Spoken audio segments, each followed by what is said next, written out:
This podcast is brought to you by the Vancouver Sun.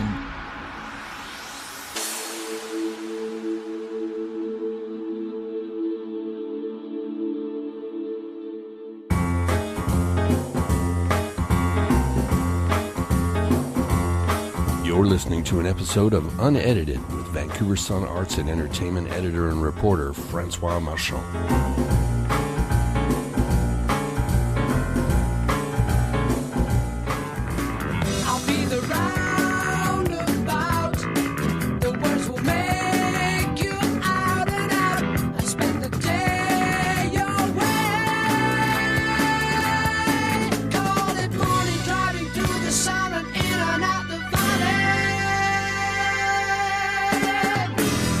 Howe is the lead guitarist for a British progressive rock band, Yes.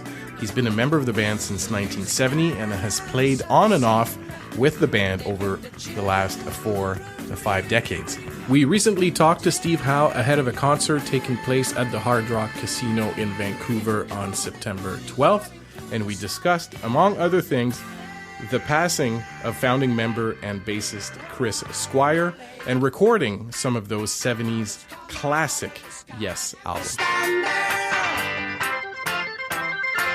First of all, obviously, you're coming to Vancouver, playing at the Hard Rock Casino, if I'm not mistaken, at the tail end of this tour, and obviously the big element that's missing this time around is Chris. The last time we saw you guys at the Queen Elizabeth Theatre in Vancouver, Chris was here, and you guys performed 3 albums in their entirety.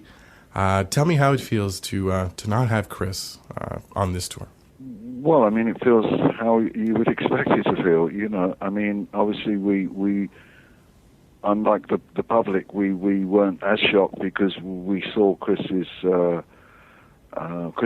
situation getting worse and worse, and his immune system, you know, and all that kind of thing starting to accumulate, that he wasn't strong enough to withstand the treatment he was having, you know, and the whole syndrome of treatment versus one's own stamina and things like that. So we saw, I mean, obviously we're very sad, and you know, basically the way we deal with it is we created an intro to the show that pays tribute to Chris. So in a way, before we do anything, we pay tribute, and then we carry on, you know, because irrespective of why somebody isn't in the band, well, particularly seriously, obviously, if somebody's passed away, but as Peter Banks did some years back, we basically, you know, like in life itself, even if you lose your loved one, you do actually have to find a way of carrying on. And in a way, the music has a healing element, and carrying on with Chris in mind is also a worthy challenge. So that's basically what we're doing. We're carrying on, but we have great respect and regard for the memory of Chris. So that's what we're doing. Mm-hmm. Can you tell me about the first time you met Chris and what memories you have of that? Well, him and John had decided to invite me to kind of audition for Yes back in 1970 I think it was in January or something. So Chris called me and said, you don't know me, but I've seen you play, and you're in Tomorrow and the other groups you're in, and you know, John and I would like to invite you down to play. And so the first time we met was a few days later in a place called Barnes in near the River Thames. We met at the manager's house. We were in a small basement, and I walked in, and you know, there was the band I was about to join, and you know, Chris was one of, you know, 4 standout musicians that I met all at the same time. You know, Bill Bruford and John Anderson, Tony Kaye, and Chris Squire. I mean, it was quite formidable, and you know, I was excited because I've been looking for a band who could play, and wanted to get somewhere by the music and not really so much the posy, showy flashiness of most rock bands at that time. So I was delighted, and at that time, even though there was stage presence, you know, it was fairly under control. So yeah, that's how we met. That's when we met. Mm-hmm. What do you think made his sound so important. I mean, I listened to Close to the Edge yesterday, and there's such an intricate interplay between, your guitar lines right off the bat at the beginning and that incredible rumble that comes out of that bass. There was such a chemistry between you guys. Do you think that was unique, or was there a certain kind of magic between you guys that popped out at that time? Well, I mean, chemistry isn't arranged. It is there. For you to experience. And Chris and I, as much as John and I. I mean, John and I had a lot of chemistry. We started writing, things like Roundabout and Thousand Telegraphic Oceans and Close to the Edge and Awaken. So there was a lot of chemistry within Yes. There was a lot to balance in a way between the different members who were prone to fall out about the slightest accent or the is it going to be an E or an E flat? I mean, we argued about the finer details of life, and that was the creative process. So in a way, that debate was always going on, and I don't think Chris and I really noticed in the early 70s that it was so keyed around the guitar and bass, but actually it was, and you can't get away from it in Heart of the Sunrise. You can't get away from it most of the time. But I mean, that's a good and exciting ingredient that Yes had, but no more so than no more or less so than in other fields in the music, because obviously, really, if you look at it, the bass and drums up, including Close to the Edge, it was so intricate, and they debated a great deal about how much. So there was a lot of locking in. Mm-hmm. Do you feel like, I mean, you mentioned something about Yes not being the flashiest of rock bands back in the early 70s, but do you feel like that non-flashiness on stage was maybe something that carried on into the studio, and that's where technicality was maybe the flashy element? There was such an arms race in the early 70s as far as making concept sides for albums, Close to the Edge being one, let's say ELP's Tarkus being another one, Floyd with Echoes, Supper's Ready from Genesis, these 20-minute suites. Were you guys conscious of wanting to build something that would maybe, I don't know, compete? I don't like to use the word compete, but that would stack up against all these other ones. I mean, look, we were pretty young and we were adventurous and we wanted to make music. We didn't make music because we wanted to make it complex or because we didn't. I mean, we just basically did what we thought was right, and to the level when people accused us of being. Well, I mean, we've been accused of being everything, indulgent, flashy, too much, musicianship on show and all that kind of stuff. We just kind of laughed and said, get out of here. We're just doing what we do. And I think that's what I was really referring to was as the years went by, flashiness on stage did become a feature, and it was a feature. And I guess, at times it was okay, and other times I didn't like it. I mean, I used to be a guitarist who just kind of stood there, like I do some nights now. Some nights, I just want to play music. I don't really want to be so committed to being a performer. But other nights I enjoy performing. I enjoy moving about and kind of nodding about and things like that. So, I mean, it is a choice, all musicians have, and it's the same choice we had in the music, how busy or how complex or what was going on. I mean, some stuff we did was pretty complex, but I mean, I think there's a context that we miss a great deal when we talk about our music or the music of of the generation, like you recited all those different bands who were similar to us.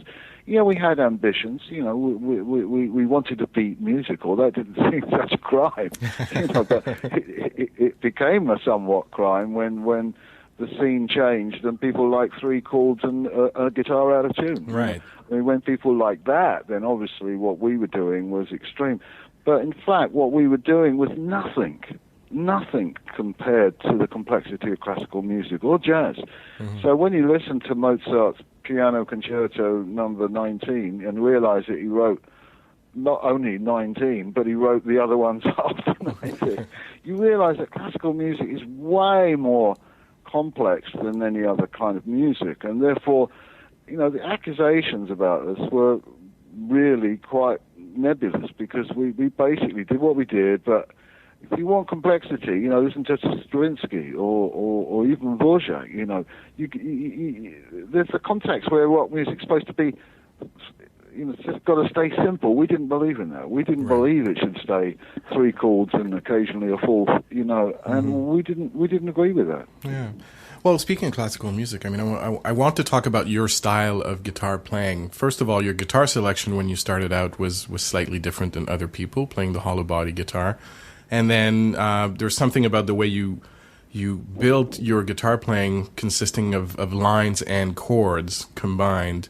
Maybe you can tell me about how you developed your guitar playing style. Well, I mean, it's taken 55 years, so it'll take more than 55 seconds. Fair enough, yeah. But, I mean, I can't really explain that. I mean, it's like, do you ask an artist how he puts his brush on the canvas? I mean, he puts his brush on the canvas. And that's basically what I do on the guitar, is I play the guitar, much like we were talking about how Yes had some individual qualities, and I kind of hoped I might have some individual qualities, but I wasn't that aware of it at first. I just wanted to play the guitar. I mean, it was just being inspired by Chet Atkins or Wes Montgomery or Charlie Christian or Julian Bream. I mean, there were so many great guitarists that you couldn't help being inspired. But all I did was Chet just kind of instructed me by listening to him. It kind of instructed me to think wide, to think about Spanish guitar, to think about steel guitar, to think about the whole family of guitar, not just one particular kind of guitar. I didn't want to be locked down like I didn't in school. I didn't want to be locked down to hours in a smelly classroom. I basically wanted to be free, and I think the way a musician experiences freedom is to take that as far as they can, and I've always done that. I've always thought, that I was free to experiment, and that's in the 60s there was a lot of experimentation, because Tomorrow was in fact a very very strong group. The record doesn't indicate it so much, but we were a mad kind of racy, quite experimental band. That really opened the door for me in Yes. In fact, that's why I joined Yes, really, was because they'd seen me in Tomorrow. And then later, John saw me in a group called Bodas, which was really a songwriting kind of band. So when I joined Yes, I was determined that Yes should play our own music. I think playing your own music gives you a chance to have your own sound. I mean, it's not so easy playing other people's music and expecting your sound to resonate. I think that Yes believed that, and I did, believe that, to get your sound across, you ought to have original music as well. So that whole, when I joined Yes, I said, I don't think this band should do covers anymore. They said, well, yeah, we'd like to stop that. So in a way, they did brilliantly, and we did very well with America too, to arrange other people's music. We could bring our skills to it, and there was a lot of combustious thought going on, and that's basically the style that I play, especially when I bring acoustic into it, which I did do, with things like Roundabout and other things. I wanted to interplay those sounds. I wanted to be many things at once, if you like, maybe too many things, but there was a challenge. That was my destiny, was to try to cover the kind of gambit of guitar styles that anybody and everybody could do. Sometimes I do play bluesy. Sometimes, like, drama is a bit heavy metal. I haven't avoided anything on purpose. It just so happens that most probably heavy metal and blues aren't the main feature of what I do, but that doesn't mean to say they're not there. And they're not... I don't purposely avoid it. I just use it when called up. So I enjoy the mix of styles and not being one guitarist, just one guitarist, one sound, one approach. Because I got very tired of blues cliches, because every guitarist I could hear in the late 60s was really going, they were all doing blues. And I was like, what has happened? I mean, guitar is not blues. Rock guitar is not blues guitar. They're two different fields. And if you want to tap into B.B. King, great, but I was tapping into Big Bill Brunsey, funny enough, a lot of B's as well. But Big Bill Brunsey was definitely taking me places I wanted to go, and electric blues weren't. So that was my leaning on blues. But basically it was jazz and classical and folk and just the whole gambit. I was just receptive. Yeah. Last year, I saw a concert by two DJs, DJ Shadow and Cut Chemist, in Vancouver, and they were touring a collection of albums that used to belong to Africa Bambaataa in New York City. One of the cornerstone tunes in that set was "Owner of a Lonely Heart" because it has that breakbeat aspect to it. So we're talking about the different genres that guitar can emulate or can be inspired from, but "Owner of a Lonely Heart" is basically a hip-hop song in their mind. How do you see that song nowadays? I'm not sure quite what to say. I mean, are you talking about us being sampled by hip-hoppers? Yeah, that song became like heavily sampled by hip-hop because of its rhythm. Well, I didn't notice that too much because, as you might know, I wasn't on that record, so that's an era of, yes, Big Generator, Talk, 90125. I was doing other things, and I thought Yes were, changing, but that's what happens when, it changed when Bill left. It changed, when Rick Wakeman left. And so basically, the Yes was always capable of change. So the fact that song would fall in to yet another kind of genre later, I've really got no comment on it, because it's arm's length. Right, and it's not a song that comes back in sets these days, is it? Or does it get played? We play it at the moment. We didn't play it on the 3-album tour set most probably, but we play it now because we're doing a sort of selection show with Toto because that's what seems appropriate. Hour and a half. You can't use up half the time on an album and then only half the time on other music. So that's what we're doing at the moment. Tell me about the makeup of the band right now. Billy Sherwood taking Chris's place. John Davison doing vocals still. How's that band working out together on this tour? Well, I mean, we've done about 15 shows or something. I mean, it's quite a new baby, if you like. Yeah. But in a way, it doesn't particularly feel like that. Not only has Billy returned to the band after Open Your Eyes, the Ladder era, he's doing a very different job now, and he's doing it very well. So that's pleasing us. Basically, we threw ourselves in a deep end, really, by believing that it was better to go on than to stop. A stop was a big hole, and to go on was a big challenge. But so Billy's helping us do that. But it obviously takes a lot of internal combustion to help Billy do it, and as well as Billy's helping us do it. I mean, we just feel at ease with it. It's something that maybe we felt a lot better after the first show about. We were surprised and delighted how supportive fans were, and the way we shaped the show seems to let them know that we care very much about Chris, but also we care about carrying on what Chris and John Anderson started, back in 1968. So. In a way, it's very deep that Chris isn't here for the reason that he isn't.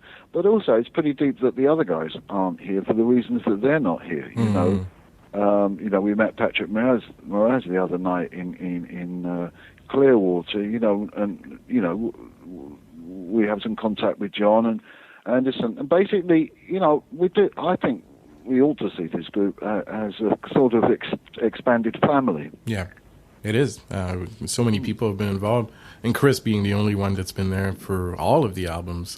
That was well, that is important, right. But it doesn't change everything. Absolutely but it is an amazing fact about his presence in the group. Two more questions, Steve, and then I'll let you go. And again, thank you for doing this. Obviously, you're a busy man all the time, even outside of Yes, and I understand that you and your two sons collaborate musically, and I want to know how that feels to be working with, we talked about extended family, with actual family musically. Yeah. Well, I mean, Dylan's been working with me since 1993, really, when he did the drumming on the Grand Scheme of Things. On his terms, when he was ready, he started helping me on albums, and we've done some surprising things. I released an anthology recently on Rhino, the first of two actually.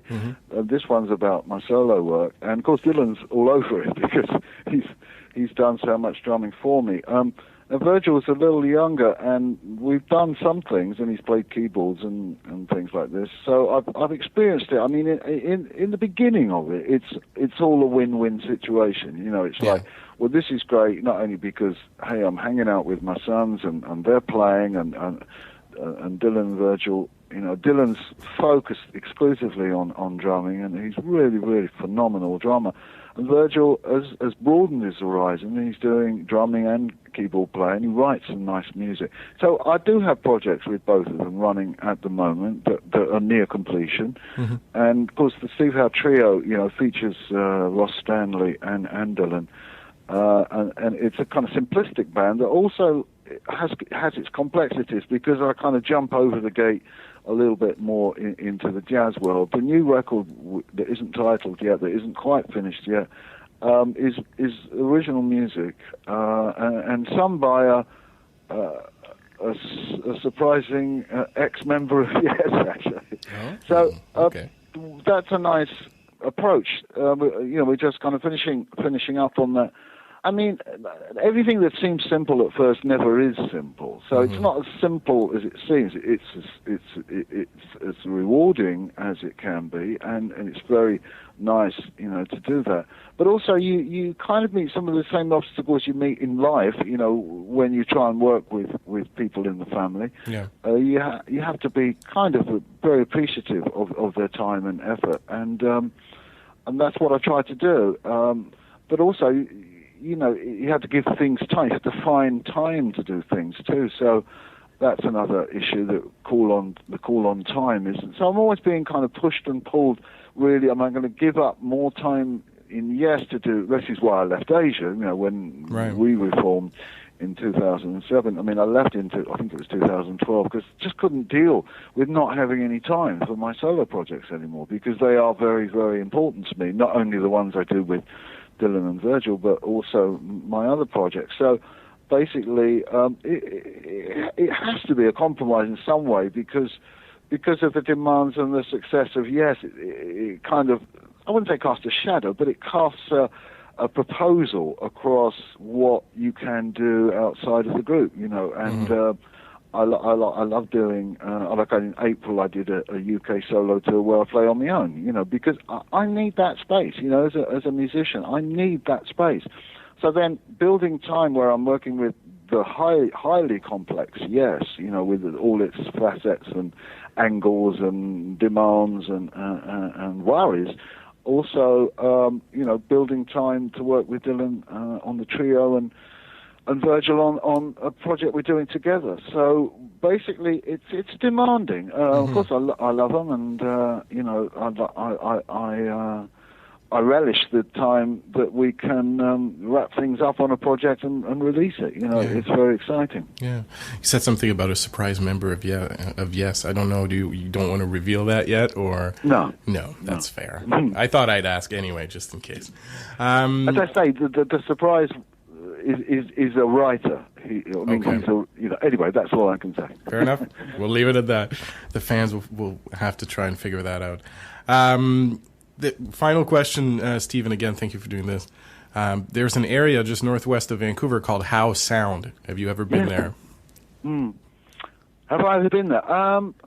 I've tried to get there. I called my label Howe Sound because it's so appropriate. You know, I've seen lots of pictures. I've got lots of pictures of Howe Sound. Oh, really? I can't actually remember if I've seen it in person, but basically, I feel very at home in Canada. I think there's a strong European-British connection. Obviously, there is. It's undeniable with Canada. And, you know, I've got friends in Toronto who I really enjoy. I mean, when I go to Toronto, I mean, I have a great time, you know, I mean, with people I know. And they're in different fields. They're family friends and they're kind of, you know, other sorts of friends. I have a really great time. So I guess I'd like to explore. I think exploring is kind of good, but the only trouble is I've done so much touring that exploring is similar to touring. And to get in a car, and I saw a program about guys, you know, a couple of rock musicians taking a drive, and they've obviously done masses of that on tour. So there's a to get my time again. I was talking about the musical time, to do projects, and also to get the free time to kind of explore parts of the world. Got unrealistic, really, because because of the amount of travel I do in touring, it makes me very tentative about doing that for pleasure, because it's not a pleasure. It's part of my work. And I do an immense amount of miles, which, I willingly do because that's my call. That's my calling. So, house sound, it does stick out. It is quite predominant. And, I would love to see it. But sufficient to say that for now, I've got pictures of it. That's good. There's a brewery. One of them's hanging in my house here, where I can see it. I go, that's house sound. Yeah. Wordplay is fascinating. I mean, I had a fairly dreary education, and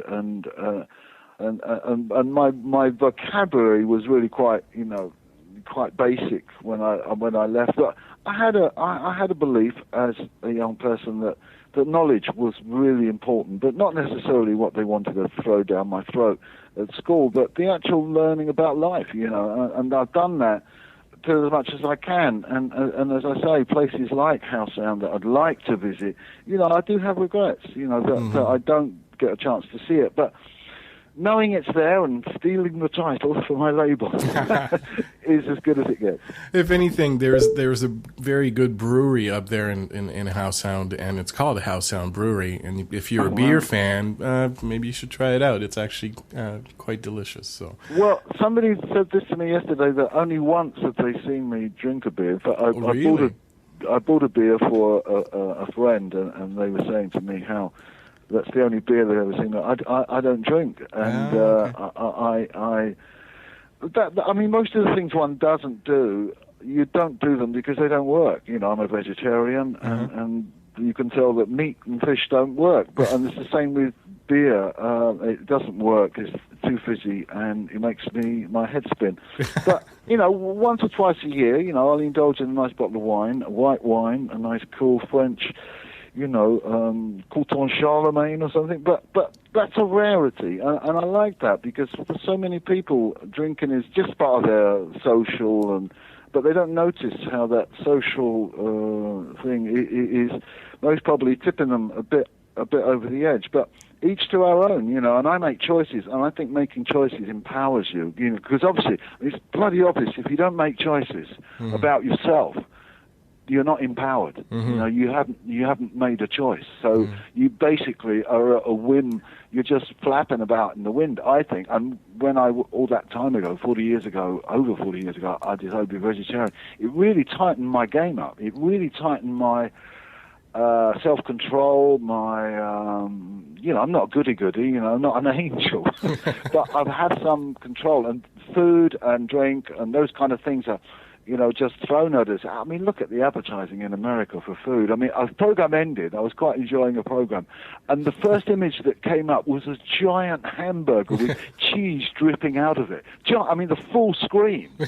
So, as a vegetarian, I noticed those things. And I think to myself, what they're doing is they're just playing about with people. Advertising is just a stronghold. And so it's your choice. Yeah. Back away, stand away, turn it off. Don't do it, and do what's right for you. So letting your body feel what your body likes, and if it doesn't like it, I hear people coughing and they don't stop to think why. I hear people, I see people not looking good in the morning, and they don't stop and ask why. They're all screwed up and they don't feel good. Hang on, what were you doing? They should ask now. What were you up to? Where were you? So I'm very pleased that it's empowering, to spread the idea that it's empowering to make decisions, and it's very weakening if you don't. So if you've got something to do, wake up and say, as they used to say, smell the... I don't drink coffee. Wow. That sounds like I'm a complete nerd. But basically, the things that just don't work, I don't do them. But it's like that in music, there's things that don't work for me in music, and there's things that do. So, roll on Chet Atkins and a bit of country picking, and I'm a happy guy. There you go. Right. Words of wisdom from Steve Howe. Sir, thank you very much. We'll see you in Vegas. Words of wisdom. All right, thanks very much, and I hope it all goes well. Edit a little, won't you, please? Thank you. All right, then, see you up in Vancouver, I hope. See you soon. Bye-bye. Okay, bye. Take a straight and stronger course to the corner of your life. Make the White Queen run so fast, she hasn't got time to make you a wife.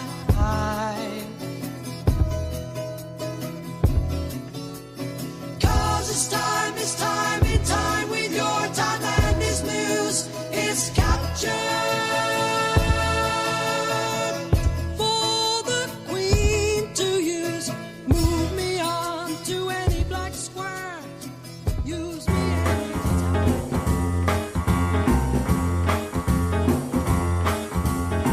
You've been listening to an episode of Unedited with Vancouver Sun arts and entertainment editor and reporter Francois Marchand. Follow Francois on Twitter at FMarchandVS or read his blog on vancouversun.com.